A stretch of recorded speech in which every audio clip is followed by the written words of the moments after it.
had a sprint podium.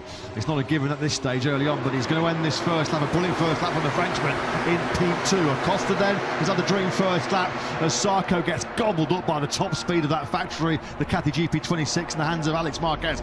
Nothing, defenceless egg, wasn't he, Johan Zarco? Alex Marquez up into P2. Quartararo also had a picture defenceless on the Yamaha. He's been passed by both Bezzecchi and Bagnaia down to the first corner. So Quartararo was 8th over the line. He made it to turn 1 in 10th. Gura had a pretty strong first lap. He picked up 5. Back briefly into 5th. He's trying to get back through a Martin. This is going to be close between the two Aprilias. And Martin just has to yield there. Now through comes Digia as well. There's a little squabble between the two Spaniards. Fernandez now sends it on the inside of Digia going through turn 7 and 8. Fernandez has got that P4 back somehow. It's playing plenty of aggression, isn't he, on this first couple of laps, and that's really a bit of a blow for early break.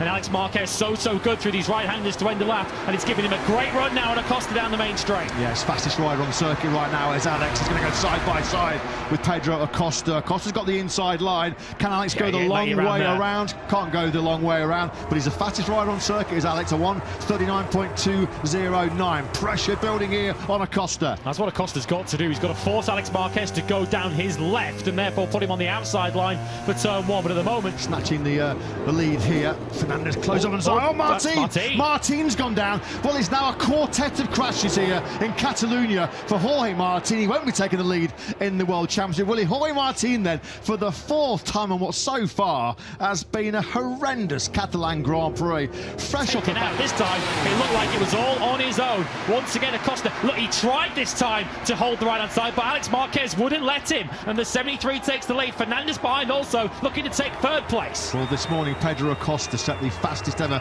top speed here in Barcelona, almost 364 kilometers an hour, but the brute top speed of that KTM not enough to fend off Alex Marquez on that long run down to the first corner. So for the first time then, Acosta now is the chaser. Alex Marquez leads. He was in this position, of course, last September. So now Digia up into P4. Yeah, Sarko might regret that. He might wish he'd just given that one up a bit earlier, because that's going to put him back towards Bezzecchi. Let's have a look at the race start. So we've got Mir on the absolute extreme right of picture who goes down, where understanding that Gian Antonio is involved. Does he make contact? Yeah, he makes contact with the side of Binder, who just goes straight into the side of Mir, who was minding his own business on the outside. Look, Mir had already gone way wide and finds himself right in the line of fire. How's your look, Joan Mir? How's your look, Brad Binder? They had none at all, did they? At all. Fabio Di Gian Antonio, nothing that he could do about that. That's just a pure racing incident. It was no over-aggression at all from the Italian. But as far as Binder and Mir are concerned, just wrong place, wrong time. Clinging on to a medal place. And Fabio Di Gian Antonio looking competitive behind him. Here's where the move was made. Fernandez into turn 5 and just forced Acosta to give that one up. Acosta had absolutely no defence. Does he have any defence now from Di Gian Antonio? Jack Miller. First time we've seen Miller in Q2 this season on the Climax Yamaha's. Bastianini comes from a long way back on Marini. Nothing Marini can do about that, and Nea's got the inside line, so that's occupying the final place. Say, what's happened to Maverick Vinales? He is actually pitting, so not the return that Top Gun was hoping for as he starts the inquest with his crew chief Jose Manuel Casal.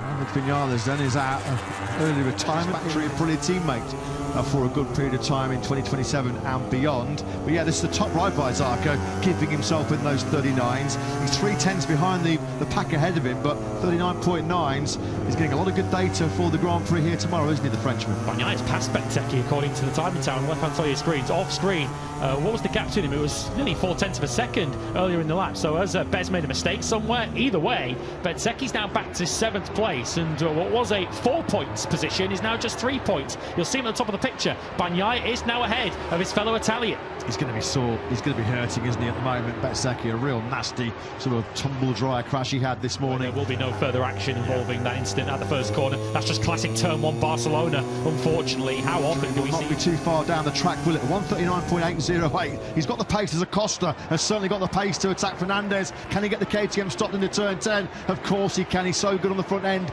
into that heavy braking zone. So Acosta, he's back in the game for the win here. Yeah, he's suddenly rebounding back into the action. Does he still think a gold medal is possible in the remaining laps of this sprint? He must do, given how hasty and how keen he was to make a move there on Ralph Fernandez. Came quite a long way back into turn 10, but it was beautifully judged. Here, Acosta was 3/10 quicker than Alex Marquez on that previous lap as Digia goes level with Ralph Fernandez. Fernandez trying to leave his braking as late as he dares, as late as he possibly can, but the Gian Antonio Antonio just too good on the 49 Ducati. So Raul Fernandez then does lose that third place, tries to strike back. That'd be a pretty move on the inside of Digi going through turn 3. The Italian slams the door shut. So the Gian Antonio up to 3rd. And Morbidelli has passed Bezzecchi out of picture as well. So Bezzecchi now back to 8th place. I think they changed places a couple of times on that last lap. But Bezzecchi now, he's going to have his work cut out in these final 2 laps just to score 1 point. So Alex Marquez, there's some pressure building here. Alex last year fluffed his lines when he was leading the sprint. There is Marco Bezzecchi. Segura's catching them. Yeah. Last year, Nini should be able to pass through Bezzecchi quite quickly. Top of your picture there, Agura through on Marini. Ahead of him, you can see Morbidelli attacking Bezzecchi on the run down to the first corner. So yeah, a painful Saturday. Might be getting even more pain as well. Fastest rider out of those top 3 is Digia with a 140 flat. The advantage Alex has over Acosta. We start this last lap just under a quarter of a second. Acosta gobbles up the ground on the KTM on the brakes into the first corner. This one is not over as Agura goes on the inside of Marco Bezzecchi. There is more pain coming the way of the World Championship leader because at the moment there's no points in this sprint for Bez. Alex Marquez has got to be wary of turn 5 and turn 10 on this final lap because surely Pedro Acosta is prepared to go all in here to claim that gold medal. Alex Marquez has to be wary that the shark is surely going to strike. Alex now, he's got to sort of blend offence and defence here, hasn't he? Can he find that perfect marriage between the two? Because Acosta, less than half a bike length behind him as they exit turn 5. Pedro Acosta's gone toe-to-toe with Marc Marquez in a sprint so far this year. Now it's Acosta versus Alex. Surely in the back of his mind here now is get good corner speed through 9 and try and attack Alex on the brakes into 10. He's running out of opportunities here. Maybe this is now or never. And remember who passed Acosta on the final lap in Le Mans. Fabian Gian Antonio will be rubbing his hands if Acosta attacks here. It could open the door for him. Alex is just so good on the brakes. Really good. Just parks the Ducati mid-corner. But here comes Acosta trying to find the inside line. Now Alex is going to have to go super defensive in this final sector. A final sector where Alex Marquez normally is head and shoulders over anybody else. Can he fend off Pedro Acosta? Acosta's running out of time here. Could it be a Rossi Lorenzo 2009 job here from Acosta? He might have thought about it. Short run to the finish line. Who's going to get this sprint winning victory here? Out of the final corner we go. It's going to be Alex Marquez who holds on by what, a bike length, maybe even less. Alex Marquez does settle his scores then. Raul Fernandez crashed on the final lap. He's dropping out. No, in fact, he has crooked slide. His transponder hadn't registered. He's now bounced back up into 4th place. So you could breed idiot Trackhouse, and that does. Bezzecchi somehow on that last lap did get back past Bastianini. So Bezzecchi does double his championship lead from 1 to 2 points. But by half a tenth and a bike length or so, it is Alex Marquez who banishes the demons of a year ago. This time, he is the sprint winner in Barcelona. Pedro Acosta gave his all. He gave his all. I think that's the closest sprint finish ever.